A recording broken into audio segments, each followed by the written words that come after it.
সকাল সকাল আমি ঘুম থেকে উঠে আমার আম্মু যে পিঠা নিয়ে এসেছিল গতকালকে, এগুলো তেল দিয়ে ভেজে নিয়েছি।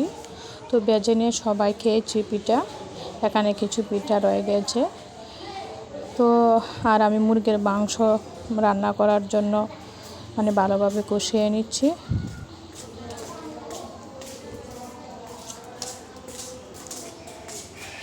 তো মুরগির মাংসটা ভালোভাবে কষিয়ে রান্না করলে অনেক স্বাদ লাগে খেতে। আমি এখন পানি দিয়ে দিয়েছি। তো ভালোভাবে ঝাল হলে তারপরে চুলো থেকে নামিয়ে নেব। তো দেখেন অনেক সুন্দর হয়েছে কালারটা, খেতে ভীষণ মজা হবে নিশ্চয়।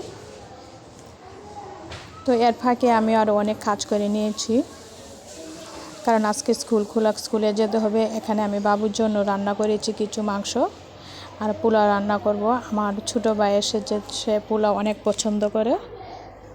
তো সে যেবারই আসে আমি পোলাও রান্না করি। এখানে 1 কেজির মতো চাল নিয়েছি। তো চালগুলি ভালোভাবে ভেজে নিলে পোলাও নরম হয় না। তো আমি ভালোভাবে ভেজে নিচ্ছি।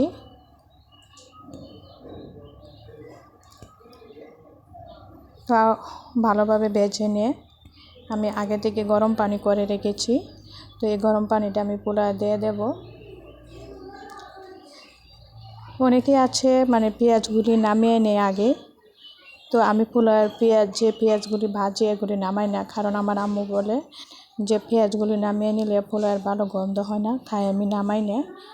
পোলাওটা খেতে মনে হয় যে অন্যরকম টেস্ট লাগে। তো আমি পেঁয়াজের মধ্যে সকল গরম মশলা দিয়ে দিয়েছিলাম। তো দেখেন পোলাওটা অসাধারণ হয়েছে, দেখতে অনেক ঝরঝরে হয়েছে, একবারে সাদা হয়েছে। অনেকে বলে ভাজা পেঁয়াজটা থেকে গেলে নাকি পোলাও দেখতে কালো হয়। তো দেখেন পোলাওটা অনেক সুন্দর হয়েছে। আল্লাহ হাফিজ।